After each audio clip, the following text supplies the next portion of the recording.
Glória a Deus. Quantos querem ouvir uma palavra? Eu quero muito. Abra sua Bíblia comigo em Marcos, capítulo 5. Nós vamos ler a partir do 21 até o final do capítulo. Então a gente vai ter uma boa leitura. Peço que você não se disperse. Olhe para esse irmão do seu lado e fala assim: irmão, não me chama agora, porque eu estou com fome por Deus. Estou sedento por Deus. Fala para ele, olha, eu estou sedento por Deus. Não me chama agora. Glória a Deus. Marcos 5, versículo 21. Quantos acharam? Amém. Pronto, vai estar aqui atrás também para vocês. NVI. Pronto. Então eu vou esperar os meus irmãos da projeção me auxiliarem. Marcos 5, pronto. Versículo 21. Vamos lá? Quando Jesus voltou de barco para outra margem, uma grande multidão se reuniu ao seu redor, enquanto ele estava à beira do lago. Então chegou ali um dos líderes da sinagoga, chamado Jairo. Vendo Jesus, prostrou-se aos seus pés e implorou-lhe insistentemente: a minha filhinha está morrendo, vem por favor e impõe as mãos nela para que seja curada e viva. Então Jesus foi com ele, uma grande multidão o seguia e o comprimia. Havia ali uma mulher que padecia de hemorragia por 12 anos. Ela havia sofrido muito sobre o cuidado de vários médicos e gastara tudo o que possuía, mas em vez de melhorar, piorava. Quando ouviu falar de Jesus, chegou por trás dele, no meio da multidão, e tocou no seu manto, porque pensava: se eu apenas tocar no seu manto, serei curada. Imediatamente a hemorragia cessou, e ela percebeu no seu corpo que estava curada daquele mal. No mesmo instante, Jesus percebeu que dele havia saído poder. Virou-se para a multidão e perguntou: quem tocou no meu manto? Aí olha os religiosos. Os discípulos responderam: vês a multidão aglomerada ao teu redor e ainda perguntas: quem tocou em mim? Jesus, porém, continuou olhando ao redor para ver quem tinha feito aquilo. A mulher, sabendo o que tinha acontecido, aproximou-se e prostrou-se aos seus pés, tremendo de medo. Contou-lhe toda a verdade. Então ele lhe disse: filha, a sua fé curou você. Vá em paz e fique livre do seu sofrimento. Enquanto Jesus ainda falava, chegaram algumas pessoas da casa de Jairo, o líder da sinagoga, e disseram: a tua filha morreu. Por que ainda as incomoda o mestre? Jesus, porém, ignorou essa notícia e disse ao líder da sinagoga: não tenha medo, apenas creia. Então não deixou ninguém segui-lo, senão Pedro, Tiago e João, irmão de Tiago. Quando chegaram à casa do líder da sinagoga, repete comigo: líder da sinagoga. Jesus viu um alvoroço, com gente chorando e se lamentando em alta voz. Então entrou e lhe disse: por que este alvoroço e lamento? A criança não está morta, mas dorme. Olha os religiosos de novo. Todos começaram a rir dele. Ele, porém, ordenou que saíssem. Tomou consigo o pai e a mãe da criança e os discípulos que o acompanhavam, e entrou onde se encontrava a criança. Tomando-a pela mão, disse: Talita cumi, que significa: menina, eu ordeno a você, levante-se. Imediatamente a menina, que tinha 12 anos de idade, levantou-se e começou a andar. Isso os deixou admirados. Ele deu ordens expressas para que não dissessem nada a ninguém, e mandou que dessem à menina alguma coisa para comer. Você pode dar glória a Deus pela santa palavra do nosso Senhor. Irmãos, Marcos, ele vai retratar duas histórias no final do seu capítulo. Então, a partir do versículo 21, como nós lemos, Jesus ele está sendo comprimido por uma multidão.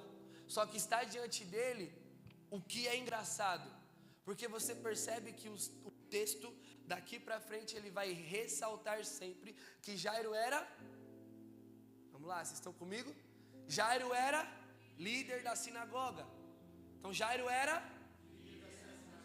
Quantos perceberam que o texto, todas as vezes que vai se referir a Jairo, fala, Jairo era líder da sinagoga. Então Jairo não era qualquer pessoa. Jairo não era uma pessoa comum. Jairo era um líder da sinagoga. Um líder da sinagoga, ele é responsável por organizar os cultos. Então ele é uma autoridade religiosa. Ele não é uma pessoa somente comum.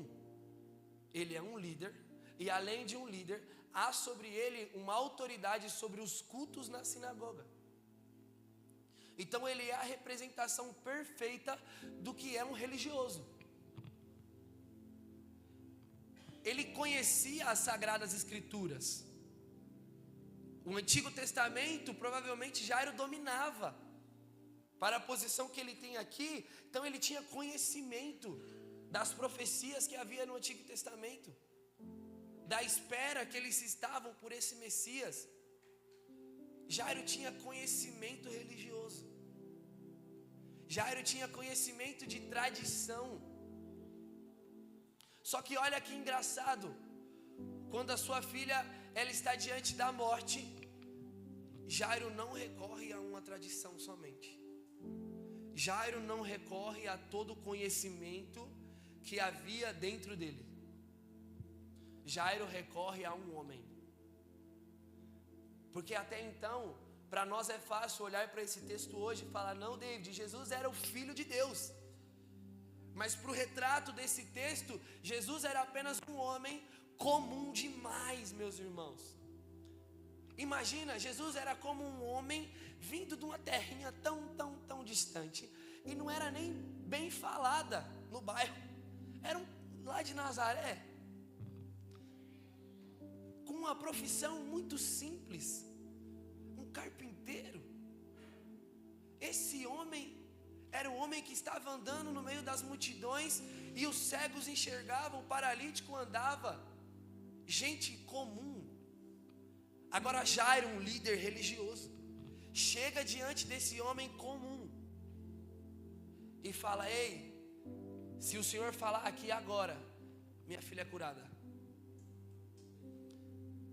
Pelo amor de Deus, vem comigo. Eu preciso que você venha comigo. Escuta, deixa eu te falar, para alguém como Jairo, como um líder religioso, um líder de uma sinagoga, isso era quase como uma blasfêmia. Vamos abrir o texto de novo. Lá no início do texto, olha que engraçado, como a palavra ela é muito complexa. Versículo 22 repete, então chegou ali um dos líderes da sinagoga, chamado Jairo. Vendo Jesus, prostrou-se aos seus pés. Isso para o judeu era uma blasfêmia. Jamais um líder religioso poderia se prostrar diante de outro homem, porque ele estaria tendo aquele homem como uma divindade. Imagina algo horroroso. Para o judeu, aquilo era uma quebra de uma tradição. Ele estava cuspindo em toda a tradição judaica.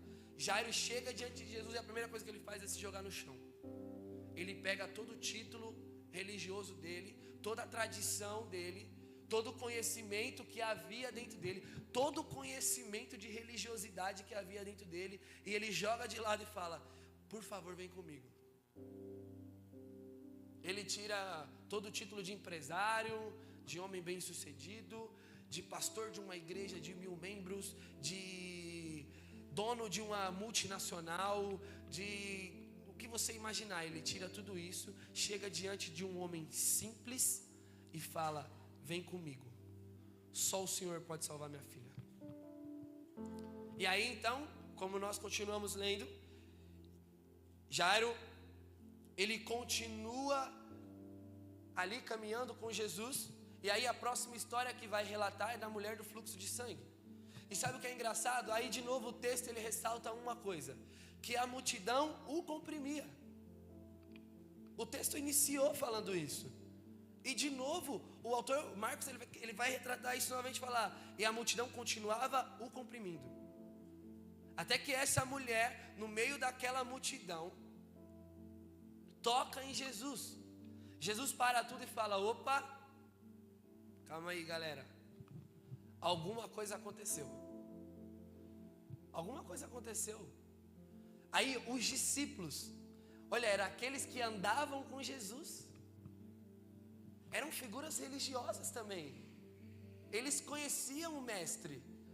Aqui, Jesus não era mais um homem desconhecido. Eles já viram Jesus operar grandes coisas. Esses homens chegam diante de Jesus e falam assim: Senhor, olha ao seu redor. Como assim alguém te tocou? Parece que é quase uma piada. É quase isso que os discípulos estão falando para Jesus. Ô Jesus, alguém te tocou? Mas você está... Olha o tanto de gente na sua volta. Aí Jesus olha para eles e fala assim: não, alguém me tocou diferente. Alguém me tocou diferente. Então nós temos o líder religioso. Imagina a cabeça de Jairo: meu Deus, a minha filha vai morrer, ela não volta mais. E aí aparece essa mulher agora, logo agora. Jesus tem que parar agora. Pelo amor de Deus, Jesus, vamos embora. Imagina a cabeça de Jairo: Jesus, vamos embora, a minha filha, Jesus. E ele para, fala: alguém me tocou. Essa mulher chega diante dele e fala: Senhor, mas não é como eu estou aqui chegando para você. Ela chega envergonhada. Tem uma outra versão que fala assim, que com muito temor no seu coração, ela chega diante de Jesus e fala assim: Senhor, fui eu te toquei. E é engraçado porque esse texto, quando fala que dele saiu virtude, não é qualquer virtude, não é de uma pessoa virtuosa, saiu poder. Mas como que então uma multidão estava comprimindo Jesus e dele não estava saindo poder? Então, como uma mulher que gastou tudo que tinha, que agora estava pobre, porque tudo que ela tinha ela gastou com a medicina para tentar curá-la, como uma mulher rompe com essa multidão? Deixa eu te explicar algo de novo sobre a cultura judaica. Essa mulher, ela era tida como impura. Ela era alguém impura, porque o sangramento dela era recorrente. Então o lugar onde ela passava... Eu posso andar aqui, né, pastor? Tudo bem, né? Vocês me permitem andar, né, irmãos? Glória a Deus. Então o lugar onde ela passava ficava manchado de sangue. E teria que passar por um processo de santificação de 7 dias. O lugar onde aquela mulher passou, um judeu tradicional, ele não passaria nem por cima, porque era impuro aquilo. É quase que essa mulher passou aqui, o judeu faria isso aqui, ó.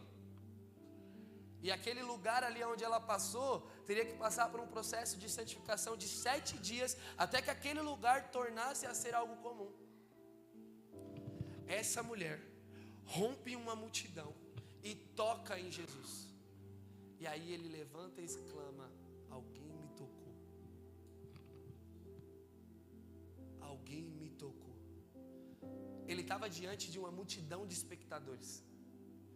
Ele estava diante dos seus discípulos. Era um culto, irmãos. Era um culto. Jesus estava passeando numa multidão de espectadores com os seus discípulos. Era um culto. Mas por que o autor faz questão de deixar claro que só aquela mulher realmente tocou em Jesus? Lembra de Lucas 7?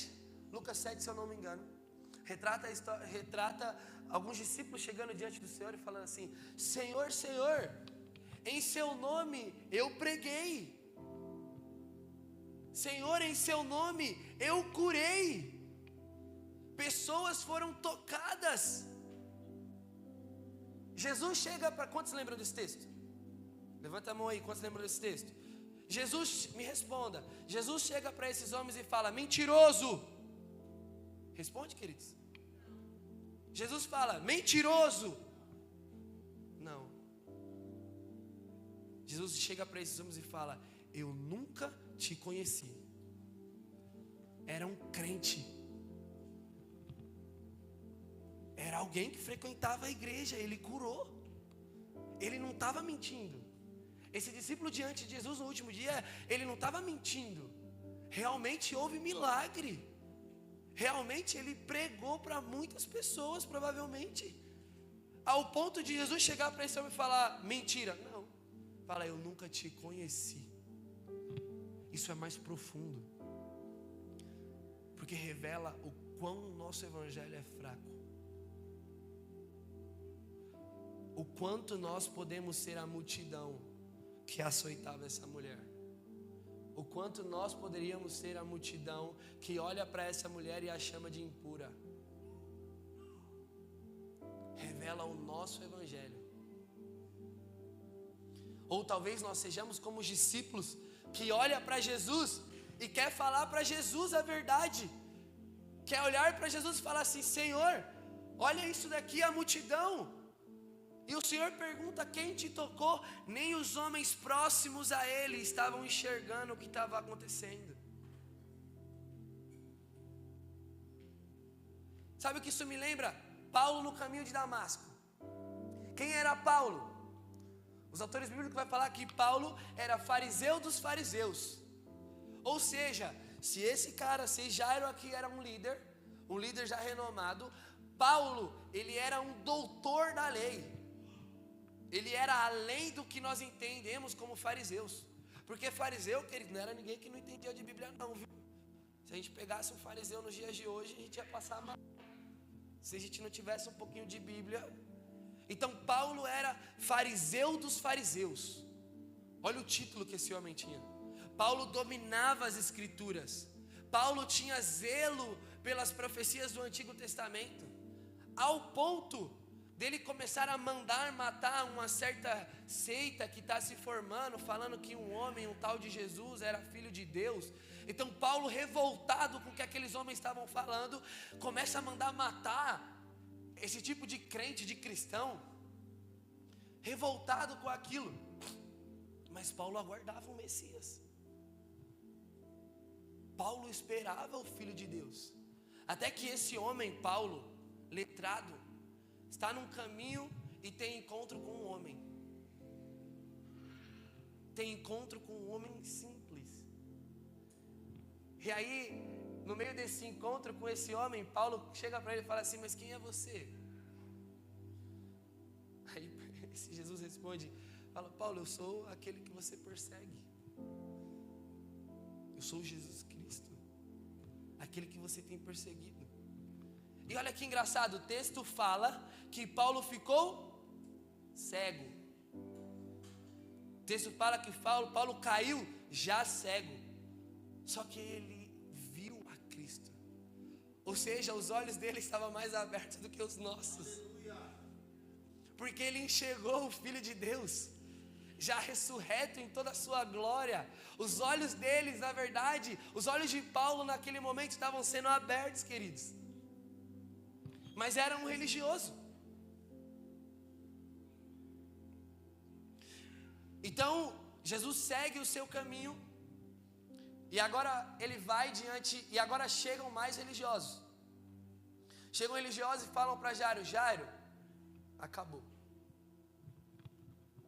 Já acabou tudo, sua filha morreu, Jairo. Vamos fazer o seguinte, Jairo, não importunas mais o mestre não. Deixa ele de lado. Não faz ele perder tempo não. De novo, essa pessoa, ela está preocupada com o tempo de Jesus? Tá. Porque ela quer que ele não perca tempo. O problema é que os olhos dela não estão no propósito que Jesus tem. A prioridade dela não é enxergar o que Jesus estava fazendo. Então ela chega diante de Jairo e fala assim: esquece, Jairo. Sabe aquela pessoa que vai te visitar num momento muito difícil, olha para você, aquele seu amigo, e fala: tá difícil mesmo, né? Você já tá num dia horrível, tudo deu errado no teu dia. Aí ele chega com você e fala: lá em casa também tá só Jesus. Sabe, em vez de ele te falar: não, irmão, vamos orar aqui agora. Vamos. Não, Deus ele pode fazer alguma coisa na nossa vida. Não, ele chega para você e fala assim: meu Deus, realmente a política só vai de mal a pior, né? Tá só, Brasil não tem mais jeito. Realmente aquela pessoa é só Deus mesmo. A gente não tem mais o que fazer. Tá vendo, irmãos, o perfil de um religioso? Será que essa pessoa não frequenta a mesma igreja que você? Será que ela não está todos os domingos sentada do seu lado assistindo um bom culto? Deixa eu te perguntar, se nos tirassem o salão, se nos tirassem boas músicas, bons instrumentos, uma boa pregação, o que sobraria do nosso evangelho?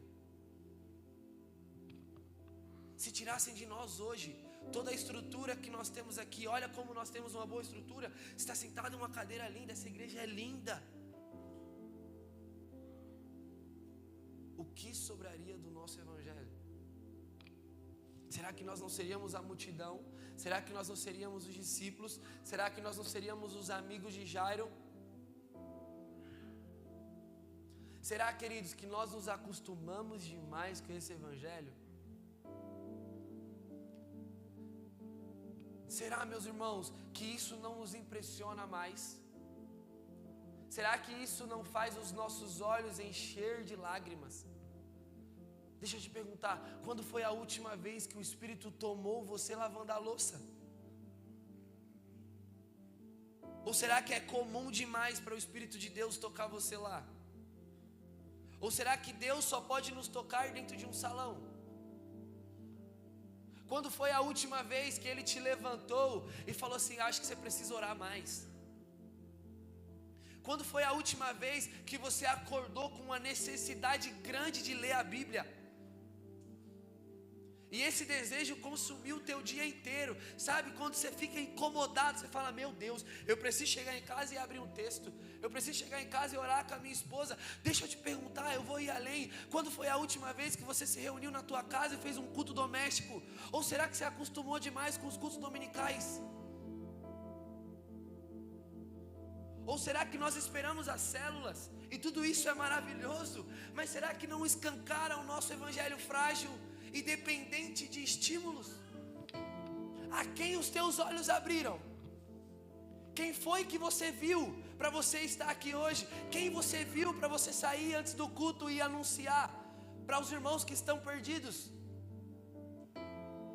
Quem você enxergou, meu irmão? Se não o Filho de Deus, um homem de 33 anos que está à destra de Deus, o primogênito. Quem nós vimos, senão a Cristo? Quem Paulo viu, queridos, que mudou todo o rumo de Paulo? O que Jairo viu em esse homem, a ponto dele negar tudo que ele tinha? E nós, por tão poucos, querido, por tão pouco, não demos prioridade ao Senhor. Não, Deus, aqui agora eu estou trabalhando demais. Mas antes do teu trabalho, você jejumava e orava até ter o trabalho. Aí Deus te deu o trabalho. E a primeira coisa que a gente esquece é de Deus.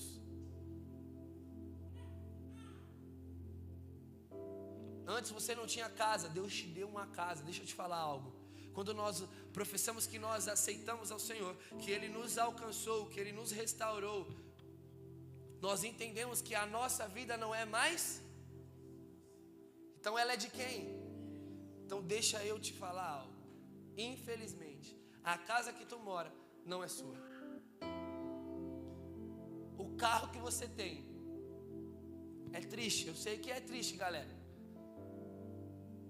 Os amigos que você fez, nem isso você foi capaz de conseguir, foi Ele que te apresentou. Porque você é mau. A gente é mau. Nós somos pecadores. O texto fala que todos foram destituídos. Não foi só o David, não foi só o Dani. Todos foram destituídos da glória de Deus. Havia um só capaz de nos reconciliar ao Pai. E esse homem era o único Filho de Deus. Então esse homem encarna na terra, vive com os homens. Ele se humilha no meio de pecadores,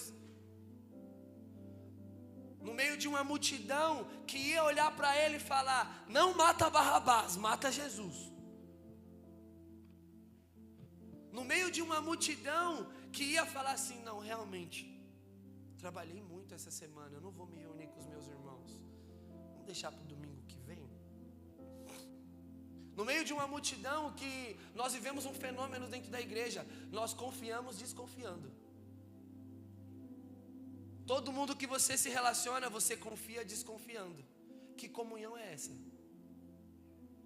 E aí na hora da ceia, nós vamos lá, trocamos cálice, falamos de unidade.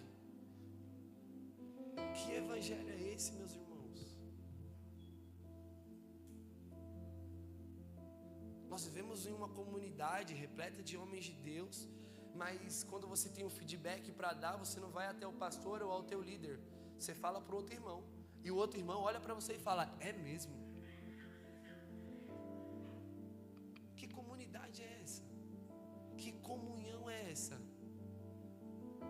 E aí nós vamos para a ceia e partimos o pão em memória de Cristo e falamos que está tudo bem. Se nos tirarem os cultos de domingos, as células da semana, os evangelismos, os eventos que nós crentes gostamos demais, o que sobra? Quando você voltar para casa, a tua esposa, a tua mãe, vê em você, homem, um sacerdote do lar. Você, mulher, quando você volta para casa, o teu marido, os teus pais, vê uma coluna do lar. Vê um homem quebrantado diante de Jesus.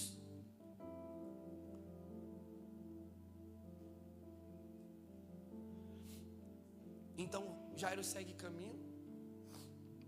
Jesus entra dentro daquele lugar. E aí o que era um velório agora vira stand-up comedy. Porque Jesus chega para eles e fala assim: por que está todo mundo assim? A menina só está dormindo. Aí aquele povo vira para ele e começa a rir. Eles começam a rir, escarnecer. Aí Jesus pega os pais, pega os discípulos, entra dentro do carro, entra dentro do quarto e fala assim: ô menina, levanta aí. Em que momento você viu que Jesus correu? Em que momento você viu assim, Jesus parando e falando: meu Deus, a filha de Jairo? Irmãos, para o seu amigo Lázaro, Jesus não correu. Jesus não falou: para tudo que está acontecendo, Lázaro está passando mal, eu tenho que ir lá. Não, Jesus foi tranquilo. Porque a crise de acreditar em Deus está em nós. A crise de nos manter firmes no evangelho que nós pregamos está em nós, meus irmãos. Porque às vezes virou comum demais a mensagem do evangelho. E deixa eu te falar o que é mais escandalizador: é uma mensagem extremamente simples. É uma mensagem extremamente simples, mas deixa eu te falar, se ao lembrar dela você não estremece toda a tua estrutura, se ao lembrar dessa mensagem o teu coração ele não aquece, há algo de errado com esse evangelho que você está acreditando. Se ao lembrar de quem você era, isso não te abala, para ver que só havia uma possibilidade. Meus irmãos, eu não sei vocês, mas para a minha vida só havia uma resposta: Jesus. Não tinha como o David ter um filho, uma esposa linda, uma família abençoada. Não tinha possibilidade de estar aqui hoje se não fosse por Jesus, meus queridos. A nossa vida não faz sentido se Ele não é vivo, se nós não percebemos Ele nos dias comuns. Ele é a nossa rica esperança. Se Ele não é aquele que aquece ao teu coração ao se levantar, irmãos, o mundo, ele vira um acúmulo de tristeza. Se nós não nos lembramos das bondades e da misericórdia do Senhor todos os dias, deixa eu te falar, se você não lembra disso, todos os dias os fardos, as tristezas, as tribulações, elas vão te levar. Mas agora, se todos os dias nós nos lembrarmos que Ele é a nossa rica esperança, que Ele, sendo Deus, humilhou-se na forma de um homem para andar no meio de pecadores como eu, como você, para nos dar livre acesso ao Pai. Ah, meus irmãos, isso nos enche de esperança. Isso nos lembra o porquê que você tem um trabalho, o porquê que Deus te deu uma família, o porquê que Deus te deu filhos. Deus não te salvou para te dar um bom emprego. Deus não te salvou, irmãos, para te dar uma casa legal. Ele não está preocupado. Ele não está preocupado com quantos carros você tem na garagem. Ele não está preocupado com qual é a sua conta bancária. Ele não está preocupado com quantas pessoas você criou um network legal. Ele está pouco se ligando para isso, irmãos. É reduzir muito o sacrifício de Cristo na cruz quando colocamos Ele nisso daqui. É reduzir muito o sacrifício do Filho de Deus a um trabalho bom. Ele tem muito mais na sua vida. Deixa eu te falar, irmãos, a fome que há dentro de você, ela não cessou. Existe uma fome em todos nós. Há um desespero na humanidade em conhecer a Cristo. Essa é a pergunta mais importante da sua vida: quem Deus é? Quem Deus é para o Dani? Quem Deus é para o pastor? Quem Deus é para o Obed? Para a Maiara? E se isso não estremecer tudo que há dentro de você, talvez isso tenha ficado comum demais. Porque sabe qual é a verdade, meus irmãos? A gente está cheio de culto. A gente está cheio de culto bom, de boas programações, de um bom louvor, de uma boa pregação. E no final do dia nós temos pouco espaço para Deus na nossa agenda. Nós vivemos de histórias do passado. O que nos comove são histórias do passado. E nós adoramos a um Deus que é onisciente e onipresente. Nós louvamos tudo que nós vivemos no passado. Deixa eu te falar, se você está aqui, querido, e você tem 20, 10 anos de crente, glória a Deus. Aleluia, que você está firme na fé. Mas se hoje você não ama mais o Senhor do que ontem, cuidado. Se as histórias antigas, se as histórias passadas, elas te abalam mais do que Deus pode fazer amanhã, ou do que Deus pode fazer agora na sua vida, cuidado. Deixa eu te falar, Ele é uma fonte inesgotável de prazer. Ele é a qual nós nos deleitamos e nós não nos cansamos.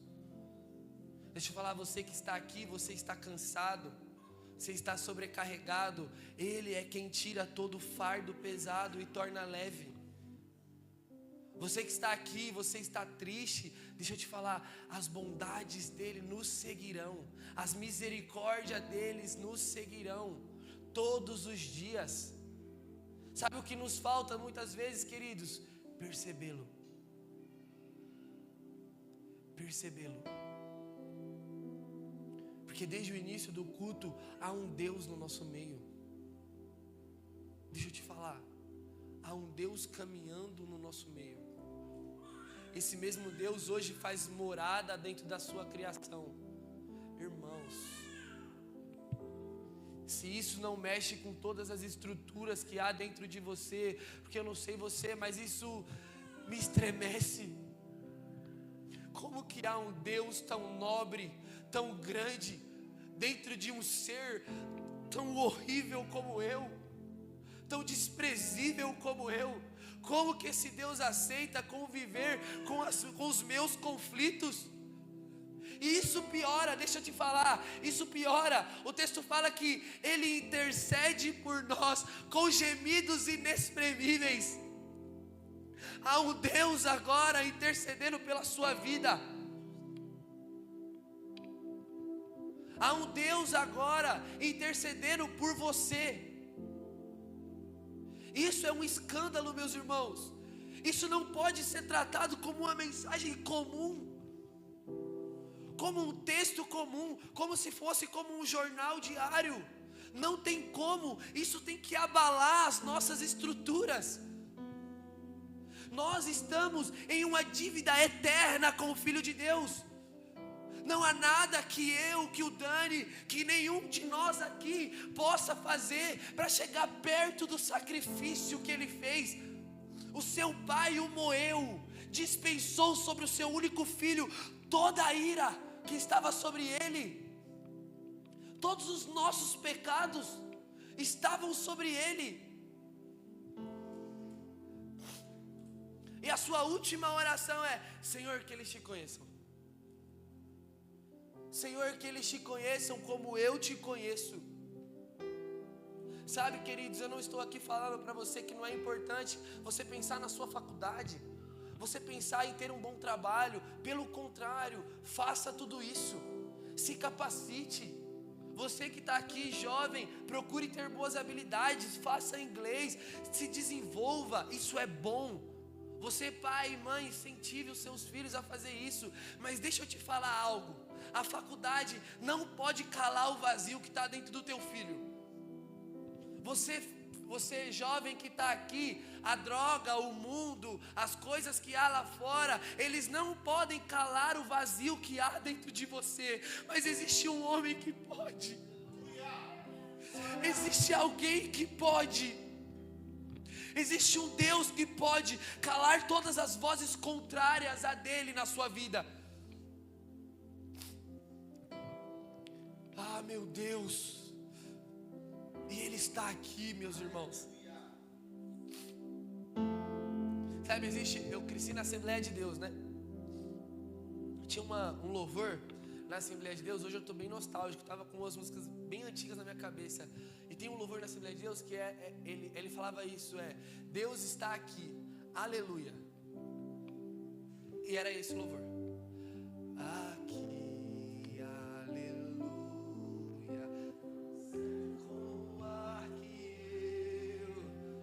Isso muda tudo, queridos. Isso muda tudo. Porque se Ele está aqui, nós não adoramos a imagens. Nós não adoramos a um Deus morto. Ele está aqui. Será que isso não muda o que você tem que fazer? Ou será que a preocupação do que você vai fazer agora quando chegar em casa, ela é maior e te tira desse lugar? Ou será que a dívida que você tem que pagar amanhã é mais importante do que Deus está aqui? Ah, meu Deus. Ah, Senhor, nos perdoa.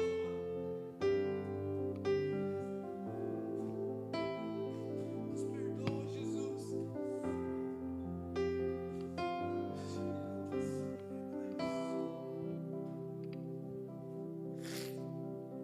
Sabe, queridos, eu acho que nos falta é lembrar da mensagem que nos alcançou.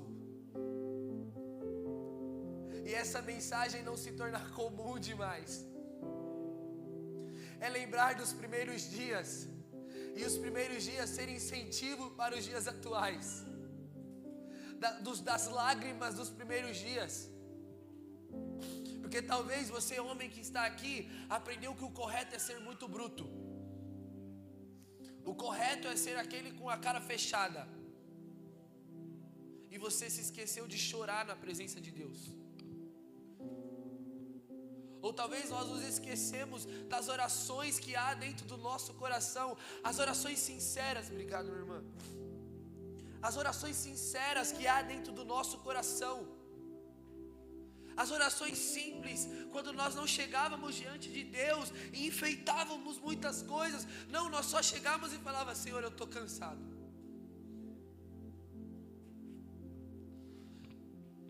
Eu não sei o que fazer.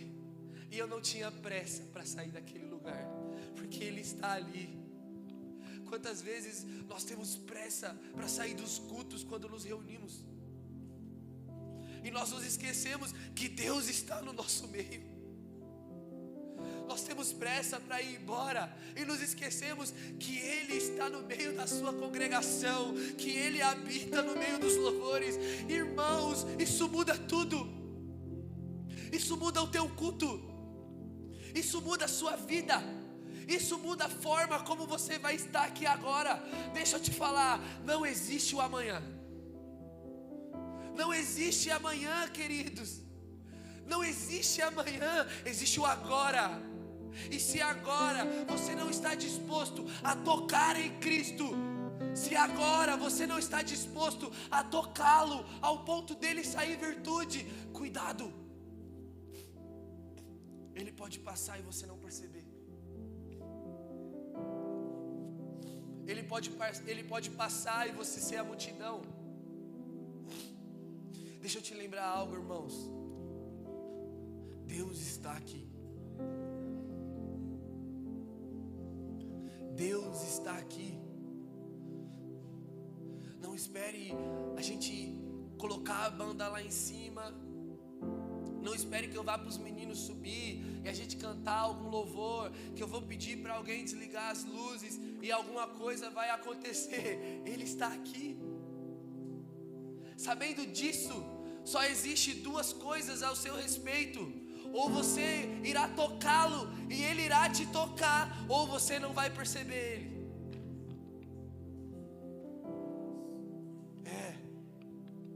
Ele está aqui, meu irmão. Ele está aqui. Não existe nada que eu fale para você agora que é mais importante do que você perceber a Ele. Ele está aqui agora. Não existe nada que eu venha te falar agora que é mais importante do que tocá-lo. Ele é quem abala as tuas estruturas. Espírito de Deus, vem sobre este lugar. Toca-nos. Toca-nos, Senhor. Cheira calabaçara taracere bacataiace. Chora catatataçara naratataiace. Vem, Senhor. Lembra-nos de onde caímos. Sim, o Senhor é consolo. Sim, o Senhor nos traz esperança. O Senhor nos traz alegria. Mas, Senhor,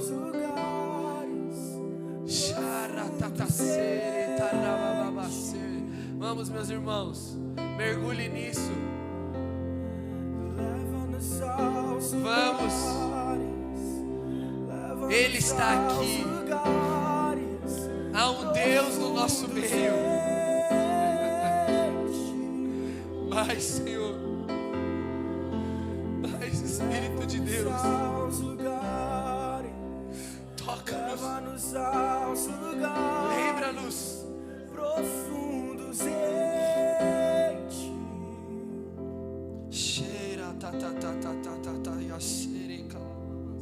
não importa o que vão dizer, eu sei que existe um lugar só pra te ver passar. Talvez Ele quer te lembrar de sonhos, queridos, que você perdeu. Ele quer renovar forças. Ele quer tirar todo o fardo que está pesado, que está te deixando sobrecarregado, toda falta de esperança. Deixa eu te dar uma notícia: Ele venceu. Até mesmo a morte Ele venceu.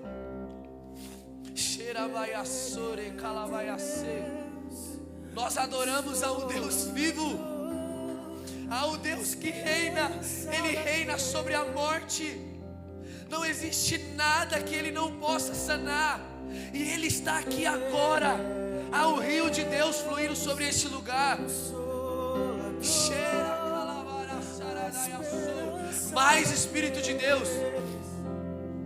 Senhor, aonde tiver sede e fome por Ti, toca-nos, encha-nos, lembra-nos, Senhor, lembra-nos de onde caímos, lembra-nos do Evangelho que nos salvou.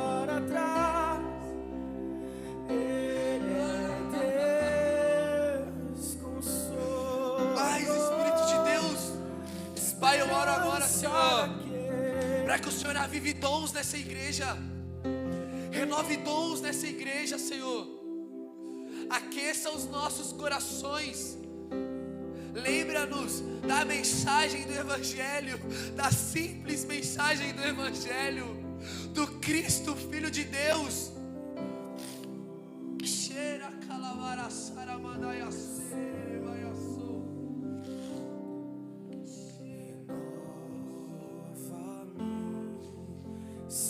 Se você puder agora só fechar os seus olhos, foque em Cristo. Você que está sendo tocado, deixe que isso permaneça. Mas se você puder olhar para Cristo agora, todos olhem para Cristo e deixem que a pessoa de Cristo ministre o seu coração. Ele sabe o que você tem. Deixe que Ele fale ao seu coração.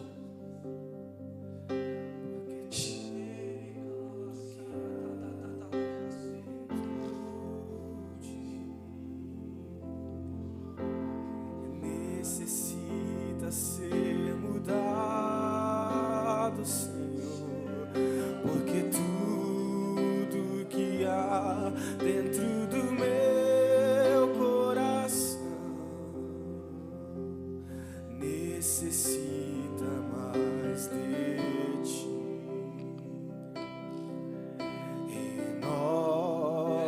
Renova-me, Senhor Jesus. Sim, Senhor.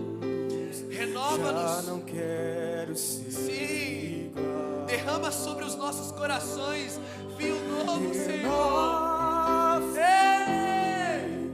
Fortaleça as nossas estruturas. Jesus. Troca todo o vinho antigo. Derrama sobre nós, Senhor, o vinho novo para odres novas. Porque tudo que há dentro do meu coração necessita mais de ti. Porque tudo que há dentro do meu coração necessita mais de ti. E Deus está aqui, aleluia, tão certo como o ar. Vamos, meus irmãos, persista nesse lugar, não se canse. Ele não foi embora, Ele ainda está aqui. Não se canse. Isso.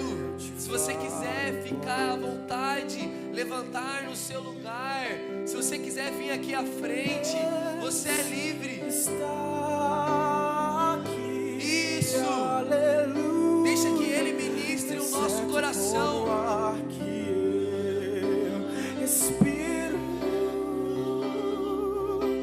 tão certo como a manhã que se levantará, tão certo como eu te falo e podes me ouvir,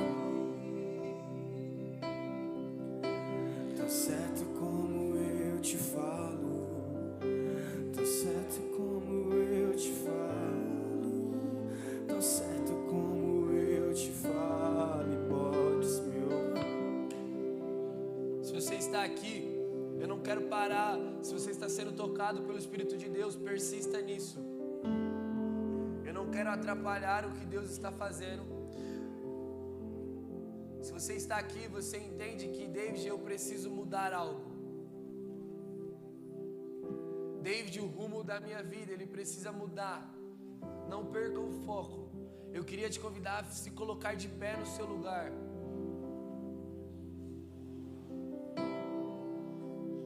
Nós estamos caminhando para o fim, não se esqueça, Deus ainda está aqui. Ele não foi embora.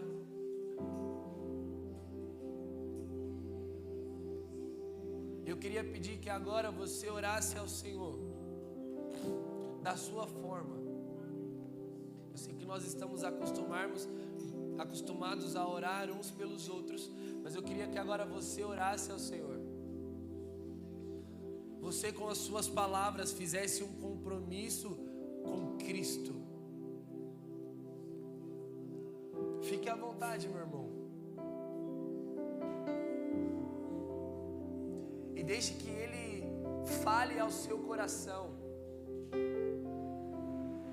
Deixe que o próprio Espírito de Deus ministre o teu coração.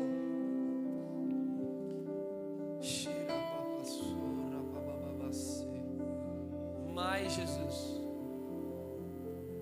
Mais Jesus. Mais mais, Espírito de Deus. Derrama fome sobre os nossos corações.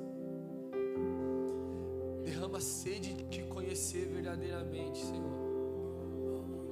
Abra os nossos olhos. Todos aqueles meus irmãos que estão aqui, Senhor, que ainda não te conhecem, nós oramos para que os olhos deles sejam abertos agora. Abra os nossos olhos, Senhor. Nós não acostumamos com a tua presença. O Evangelho não é algo simples demais para nós, Senhor. Lembra-nos das Sagradas Escrituras. Lembra-nos de, com os olhos cheios de lágrimas, estarmos diante de Ti, Jesus. Aumenta a Tua presença neste lugar. Quebra a nossa reputação, quebra o que nós somos no meio dos homens. Nós somos filhos diante de Ti, Jesus, e nós estamos nos reunidos com a família de Deus. Aumenta a Tua presença neste lugar, Senhor. Renova sonhos. Sim, todo medo vai embora agora no nome de Jesus. Toda depressão vai embora agora no nome de Jesus. Senhor, nós oramos a Ti. Toda frustração vai embora agora no nome de Jesus. Nós oramos a Ti, Senhor, um vinho novo sobre esse lugar. Derrama sobre nós, Senhor, um vinho novo. Um vinho novo para odres novas, para um tempo novo. Encha os meus irmãos, Jesus. Encha os meus irmãos. Derrama mais do Seu amor. Pai, faça-nos provar do Seu amor, o amor de um Pai, um amor presente. Sim, Senhor.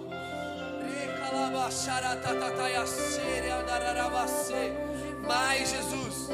Persista nisso, meu irmão. Vamos, persevere. Mais, meus irmãos. Mais, Senhor. Derrama mais sobre os nossos corações. No nome de Jesus. Leva-nos de volta ao primeiro amor. Leva-nos de volta ao primeiro amor. No nome de Jesus. No início.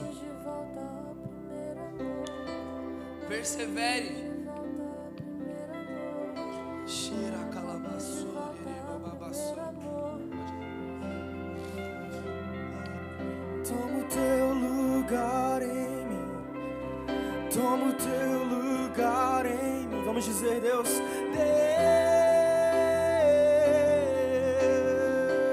Deus, toma o Teu lugar. Toma o Teu lugar em mim. Toma o Teu lugar em mim.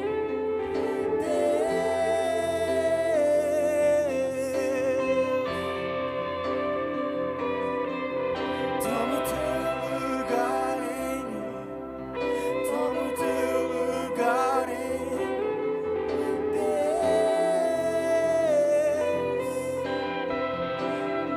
Toma o Teu lugar. Toma o Teu lugar em mim. Toma o Teu lugar em mim. Deus, Deus, toma o Teu lugar em